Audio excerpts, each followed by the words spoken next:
안녕하세요. 결혼한 지 3년 만에 이혼녀가 되어버린 30대 여성입니다.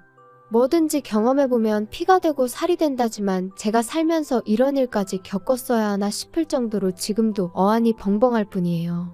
그리고 이제 와서 이런 말이 다 무슨 소용인가 싶지만 솔직히 처음부터 친정부모님은 사윗감인 전 남편을 탐탁치 않아 하셨거든요.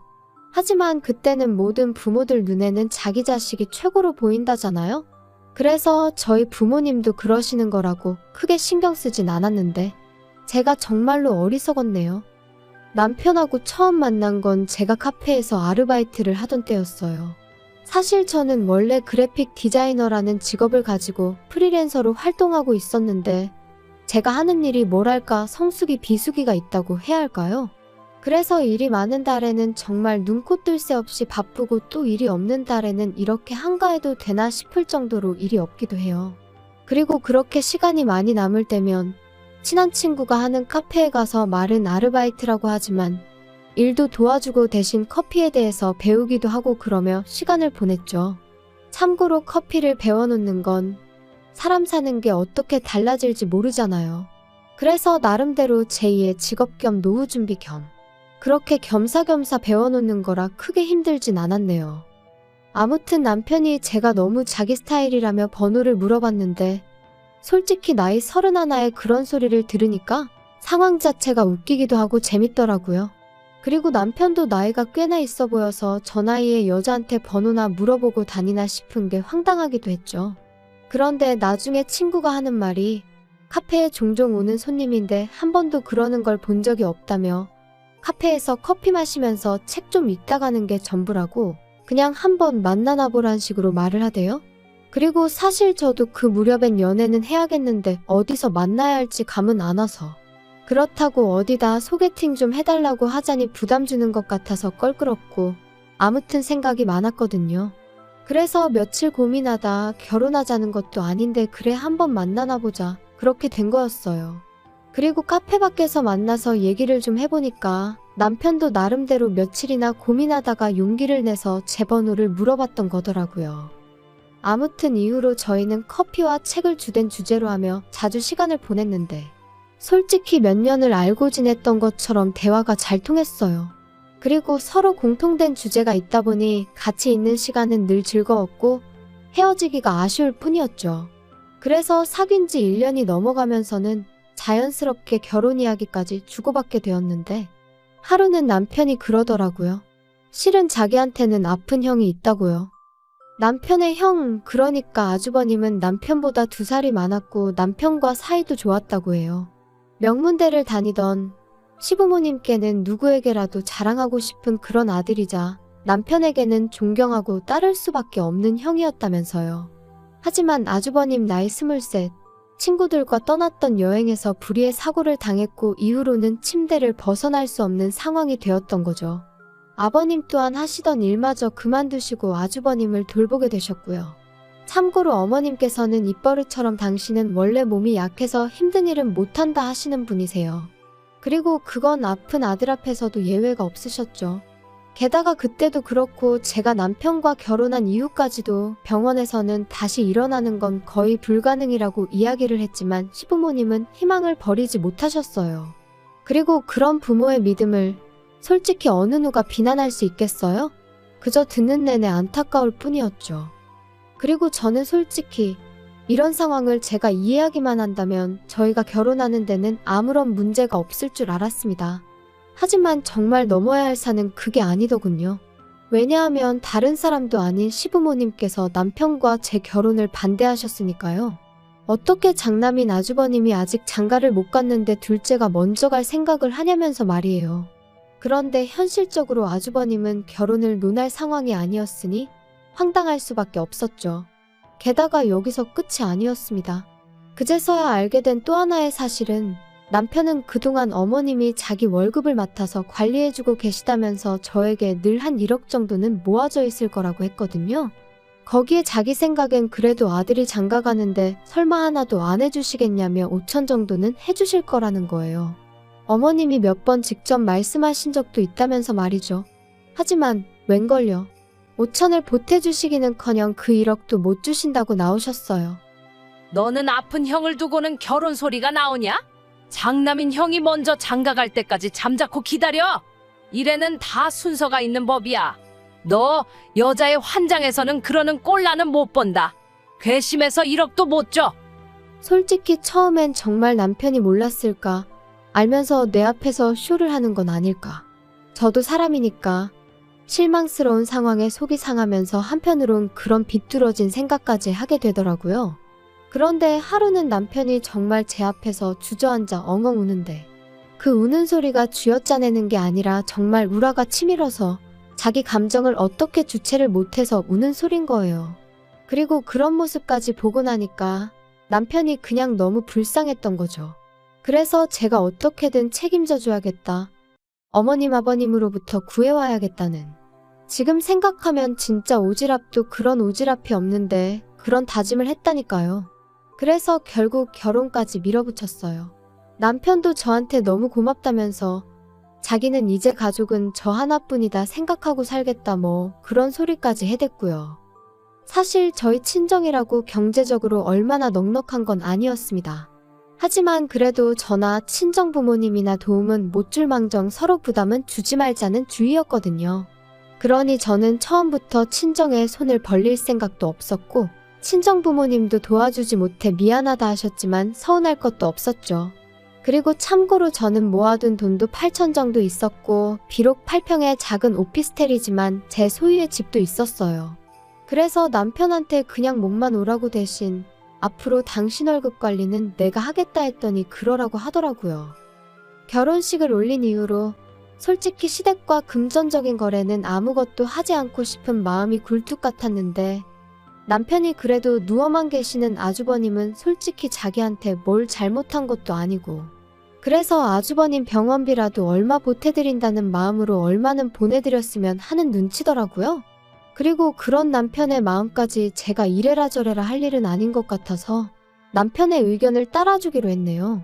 매달 30만 원씩 보내드리기로요. 그런데 이 일로 다시 한번 시부모님께서 난리가 나셨습니다. 지 형 알기를 우습게 알아서 장가도 지멋대로 먼저 가버리더니 이제 지 부모고 형이고 눈에 뵈는 게 없어서 돈이냐고 꼴랑 30만 원을 보내냐? 거지한테 적선하는 것도 아니고 이게 경우냐? 한편 그래도 또 시간은 흘러 저희가 결혼한 지 어느덧 8개월이 지나가던 때였어요. 이때는 이미 왕래랄 것도 없었고 그저 명절이나 생일처럼 그냥 넘어가기 어려운 날에만 시댁에 가 밥 한 끼 먹고 오는 게 전부였지요. 참고로 음식은 다 제가 해갔고 용돈도 챙겨드렸습니다. 한 번도 고맙다 수고했다 소리는 못 들었지만요. 그리고 그날은 아버님 생신이라서 미역국에 갈비잡채에 오로지 남편 기 살려주겠다는 생각으로 양손에 바리바리 싸들고 시댁을 찾았어요. 이건 짜네 이건 다네 불평불만을 반찬 삼아 입으로 들어가는지 코로 들어가는지도 모르겠는 식사를 하던 때였습니다. 어머님께서 갑자기 기도원 이야기를 꺼내시더라고요. 아는 분의 아는 분이 그 기도원 원장인데 엄청 유명한 사람이라면서 환자들이 그 기도원 원장하고 눈만 마주치면 온몸의 병이 싹 다 낫는다고 하더라나요? 그러자 남편이 그게 말이 되냐면서 어머님한테 핀잔을 줬어요. 그거 다 사기라고 누가 그런 소리를 하더냐며 말이죠. 하지만 어머님께선 네가 만나봤냐고 너는 뭣도 모르면서 왜 재수없게 그런 소리를 하느냐며 화를 내셨습니다. 뭣도 모르는 놈이 나서기는 니들이 데려가 달라고 해도 나는 니들은 안 데려가. 괘씸해 죽겠어. 우리 셋이서만 갈 거니까 그런 줄이나 알아. 어머님, 그런데 혹시 비싸지는 않나요? 잘 알아보신 건지. 혹시 위치가 어디예요? 근처에 병원은 있어요? 그래야 아주버님이 혹시나 상태가 안 좋아지시면 바로 병원으로 옮길 수 있지 않을까요? 너는 왜 생각을 안 하냐? 가서 원장님하고 눈만 마주치면 병이 싹 다 낫는다는데 병원을 왜 가? 병원이 왜 필요하겠냐? 나는 너랑 말 몇 마디만 하면 답답해서 짜증이 나. 그런데 문제는 집에 돌아와서 남편과 함께 찾아보니 기도원 입소 비용이 자그만치 2억이었어요. 그리고 저희 시부모님한테 그런 큰 돈이 있을 것 같진 않았거든요. 남편은 결혼할 때 자기 돈 1억도 안 주더니 2억짜리 기도원에 간다는 게 말이 되냐며 분통을 터뜨렸습니다. 당장이라도 쫓아가서 다 뒤집어 엎고 싶다며 분을 삭히지 못했죠. 하지만 제가 말씀만 그렇게 하셨지 비용은 모르고 계신 거 아니겠냐. 안 가실 수도 있으니까 일단은 지켜보자며 남편을 달랬어요. 그런데 차라리 쫓아가게 내버려뒀어야 했던 건지. 그 대화가 오가고 2달도 안 돼서 어머님이 정말 아버님, 아주버님과 함께 기도원에 들어가셨거든요. 그래서 설마 하는 마음으로 어머님 댁 등기부등본을 확인했더니 그나마 어떻게 보면 어머님, 아버님의 전재산이라고 할 수 있는 그 아파트 한 채를 파셨더라고요. 보다 못한 제가 결국 남편을 설득해 남편과 같이 기도원에 찾아갔어요. 그리고는 저희를 안 보겠다 하시는 어머님을 붙들고는 집을 파시면 어떡하냐 물었습니다. 기도원에서 나오시면 어디서 지내시려고 이러시냐고. 그리고 그때 제 마음은 어머님이 후회한다 도와달라 그렇게만 말씀해 주시면 수단과 방법을 가리지 않고 정말 대로변에 드러누워 시위를 하는 한이 있더라도 시부모님의 전재산 어떻게든 찾아드리려고 했어요. 정말 이를 갈고 작정을 하고 갔거든요.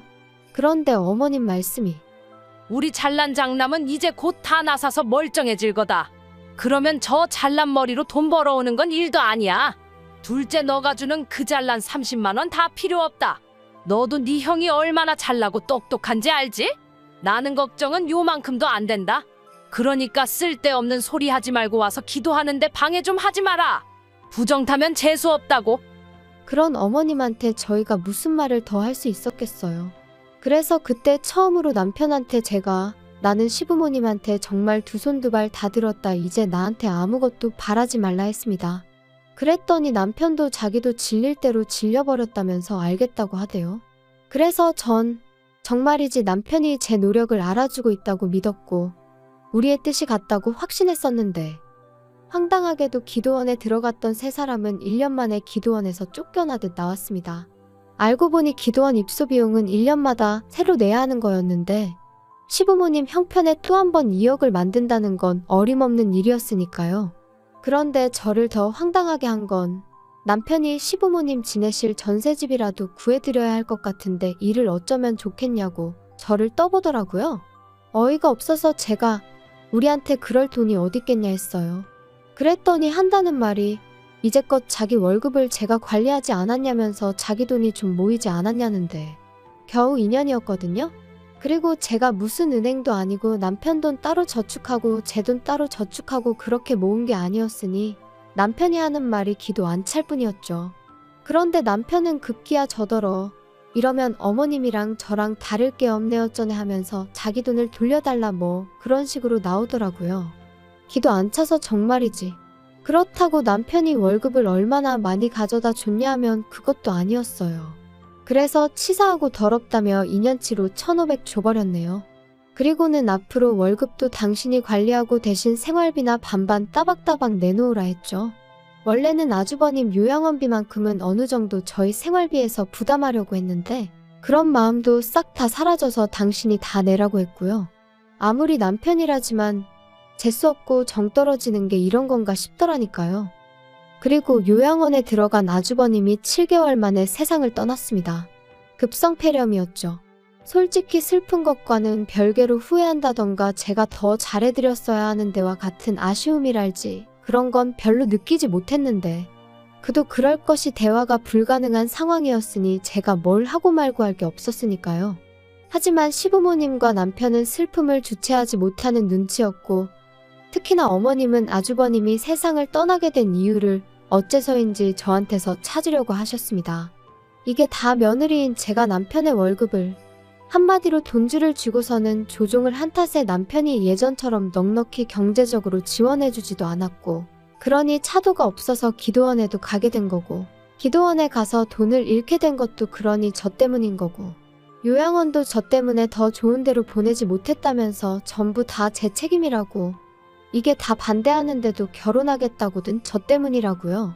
그리고는 결정타로 하신 말씀이 그러니 이제 제가 시부모님을 모시고 살아야 된답니다. 오갈 데도 없고 살아갈 이유도 못 느끼겠다며 저더러 당신들 남은 인생을 책임지라나요? 말도 안 되고 기도 안 차서 억지 좀 쓰지 마시라고 그랬어요. 그리고 저는 이때까지도 남편이 저와 한마음 한뜻일 거라 생각했거든요. 그래서 남편더러 말이 되는 말씀을 하셔야지. 어머니 아버님 도대체 왜 저러시냐 나 정말 미치겠다. 하소연을 했지요. 그런데 남편이 예전과는 다른 표정을 하고는 저를 보면서 오로지 형 하나 낳길 바라는 마음으로 사시던 분들이니 지금 마음이 어떠시겠냐며. 저더러 무조건 싫다 하지 말고 이해를 해보려고 노력을 좀 해보라나요? 어이도 없고 황당해서 내가 뭘 어떻게 이해하냐 했어요.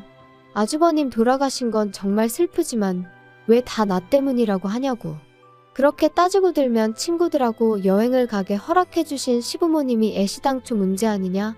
여행만 못 가게 하셨으면 그렇게 다쳐서 누워 계실 일도 없던 거 아니냐? 저도 너무 답답하니까 억지를 쓰게 되더라고요. 그런데 그때 벼랑간 눈이 번쩍 하더니 한쪽 뺨이 뜨겁게 열이 올랐어요. 네, 남편이 저를 때렸죠. 어이가 없어서 지금 나 친 거냐니까. 제가 말이 너무 심해서 자기도 모르게 손이 나갔다는데 그 길로 제 핸드폰이랑 차키만 챙겨서 먼저 차 끌고 집에 왔습니다. 그리고 대략 2시간쯤 흘렀을까 남편이 왔어요. 잠깐 열어주지 말까 하다가 이웃들한테 패기치는 것도 아닌 것 같아서 여차하면 경찰을 부르겠다는 마음으로 문을 열었죠.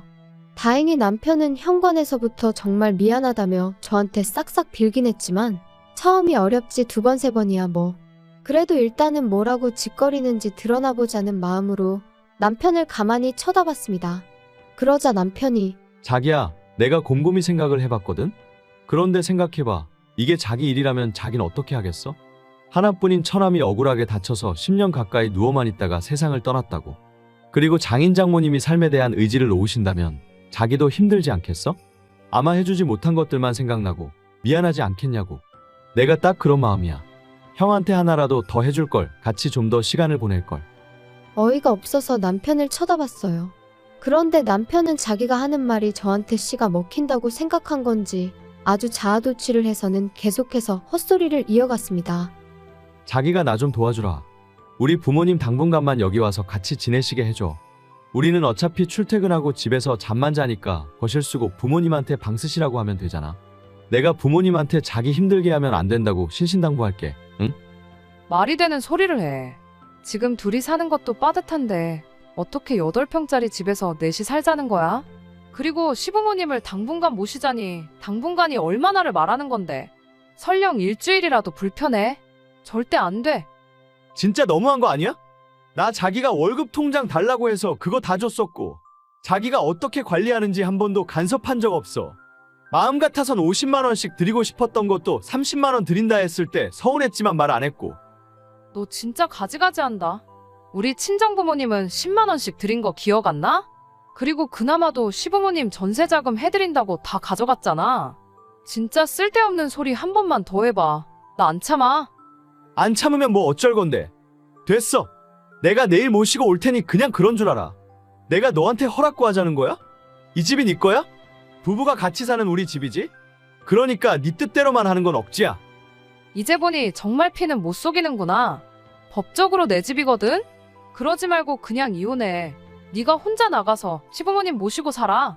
그렇게 모시고 싶어서 뭐 하나라도 더 해드리고 싶어서 지금 사리분별이 안 되나 본데. 나도 지쳤어. 그냥 제발 나가. 이쯤에서 다 그만두자고. 뭐? 지금 이혼이라도 하자는 거야?